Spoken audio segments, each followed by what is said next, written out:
My name is Maddie Scheiderly, and I'm representing Anderson University.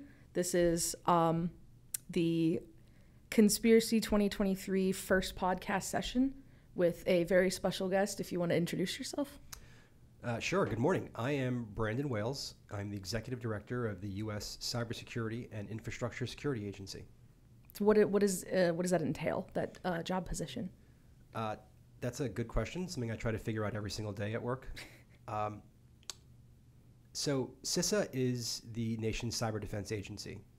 We work with state and local governments, the private sector, and the federal government to try to improve the security of the critical infrastructure that Americans rely upon every day. I serve as a career executive working to oversee our policy and operational work, making sure that the organization is working together in an integrated, consistent way, and that we can deliver the right mission because that mission is super important for the American people. Awesome. And you were our first guest speaker this morning. Yeah, I had a good opening session, talked about kind of the threat landscape to cybersecurity and the ways in which CISA is working to tackle those threats head on. Yeah, were you nervous? No. As part of my job, I do a lot of speaking out there, and something that I've gotten used to over the past 20 years. Awesome. Our first question in our list of questions is, what brought you to Conspiracy? What brought you out to... You work for the federal government. What brought you out to Little Anderson? Cybersecurity isn't something that happens in Washington, D.C. Mm-hmm. It is something that is happening across the country. The threats are happening across the country, and so that's where we need to be. And so I spend a lot of my time talking to different communities about the importance of the work that we're doing, building partnerships, growing the workforce. So obviously coming out to university and talking about the importance of cybersecurity and the opportunities that are available for the students here to be a part of it. And it doesn't mean coming back to DC. It could mean, what can you do to work with and improve the cybersecurity of your local communities, working and helping state governments, working for local utilities. Everyone needs improved cybersecurity expertise out there. And it's just really fantastic to go to a group and see passionate students interested in this topic who are obviously going to be critical to building the next generation of cybersecurity, the cybersecurity workforce of the future. Awesome. What has been your career journey up to this point? What are the several different stages you went through? And it's amazing that you hold this position and you're able to come talk to us today. So just give us a little bit of background, like how you got here. Sure. And so I think that's I think it's a good story, particularly for students that don't come from heavy technical backgrounds. I didn't start out thinking I was going to work in cybersecurity. I didn't know that was a thing.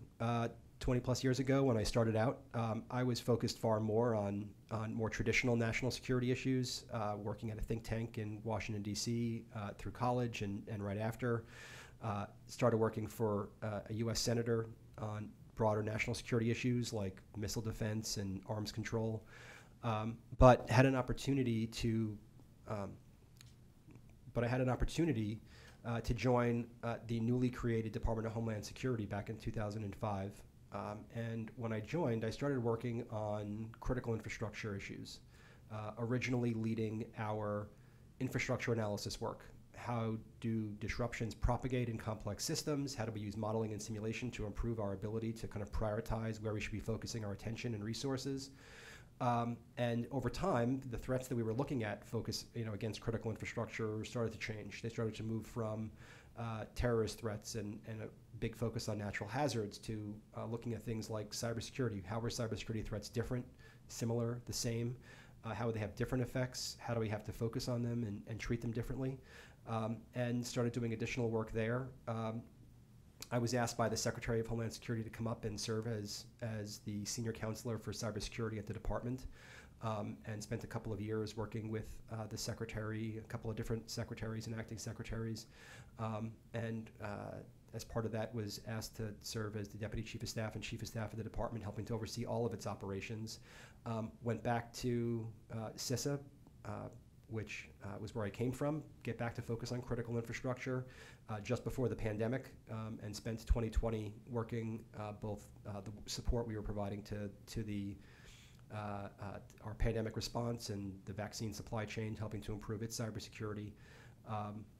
Did a lot of work supporting the election and helping to make sure that 2020 was a secure election, and have been working ever since, responding to kind of cybersecurity incidents, building long-term capacity at the agency. So I've had a couple different parts of my career, but I think I ended up in the right place at the right time.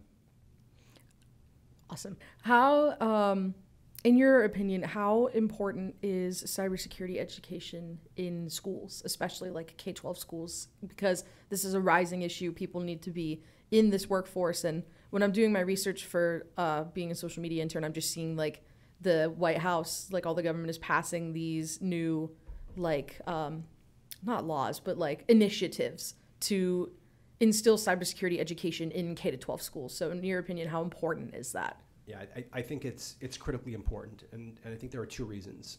One, we need everyone to realize that cybersecurity is not someone else's problem, that it is everyone's problem. We all have a role to play. The cybersecurity of the devices that you use help contribute to the overall cybersecurity of the ecosystem. There are real-world examples. Many of our hostile nation-state adversaries use compromised small home office routers, the router that you have at your house that you use to access the internet. If it's not secure, if it's not patched, it could be part of an operation that they're using to target a power grid or a water utility. But more importantly, and I think this gets to the point that you raised, we need more people working in cybersecurity. I think it's easy for everyone to say every company today is a technology company. Well, if every company is a technology company, then everyone needs to be a cybersecurity company as well. You're not going to sell cybersecurity services, but you need to understand cybersecurity so that you can ensure the security of the technology that underpins your business. And we have a huge workforce gap in this country. And to close that gap, we're not going to be able to just focus at the college level, not just at the post-college training and secondary level. We got to start early. We got to grow the pipeline, and that's going to start with K-12, teaching people and getting them interested that this is a field where they can thrive and where they can have a rewarding career, and hopefully just bring more people into it, because that's what's going to be the difference between success or failure. Would you say that, following up on that point, would you say that because of that reason, because of like people need to be like, if you're like, even if you're just like a trucking company, you use technology, so you have to be a cybersecurity company. Would you say that reason is why people who have no interest in cybersecurity at all should at least have some knowledge in cybersecurity? Because like everyday technology, it's easily susceptible. And I think this is, even if you're just the consumer, if you're going to have someone else help you provide your cybersecurity services to make sure that you as a trucking company don't have to worry that your systems are going to be compromised and affect your ability to operate, you need to know the right questions to ask. You need to know, is the company that I just hired to help improve my cybersecurity, if I'm using a managed service, am I getting what I need? Is it helping me really manage my risk? That is important. And so you can't just think that this is someone else's problem. You need to be an educated consumer. You need to be savvy enough to know whether you're making progress. We try to make it easy, boil it down to a kind of small number of things, particularly for kind of individuals, things like implement multi-factor authentication, patch your systems. But there's more to it, particularly if you're a company and you're relying upon technology to execute your business. You need to understand what that means. You need to understand how your risks may manifest. You need to understand what you can do to make improvements, and so that you either can do it yourself or have someone else. But you can't just think that you can go into this with no knowledge and you're going to be okay in the kind of current threat environment where ransomware crews can attack companies big and small, where nation states are actively looking for exploitable vulnerabilities either as part of operations or to build networks that allow them to execute future operations more successfully. Everyone is on the front lines today. Awesome. Thank you for that. I've got one more question, and it's not related to cybersecurity. It's more of a silly question, just to get to know you better. Bring it on. So, if you were a professional wrestler, and you had you know how like in the WWE they have like walkout songs. I don't know. I don't watch professional wrestling. But if you were a professional wrestler, what would your walkout song be? Yeah, I'm old enough to remember the kind of early days of what was then called the WWF. I think I watched the first couple of WrestleManias when I was a kid, but haven't watched it, I think, since then. So I don't have a lot of experience in professional wrestling, but I probably would say, being a New Yorker and a lifelong Yankees fan, watching Mo Rivera walk out to Enter the Sandman, even though I'm not a Metallica fan, that's the vibe that I want to give off. It's so just powerful, I'm going to go with Enter the Sandman. Yeah, that's a good pick. You said you hail from New York. Yes. I live an hour north of Pittsburgh, so I know I don't watch professional wrestling, but I know for the Steelers, when it's fourth quarter, every down between all the downs, they play Renegade by Styx, so that's like our fourth quarter song, whatever.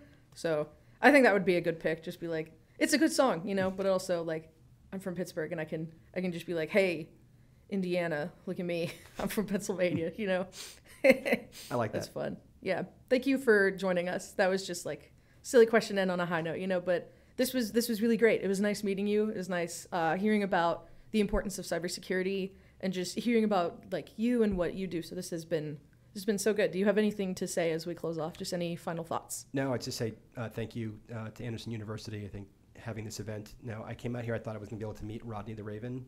So I'm disappointed that I did not meet him.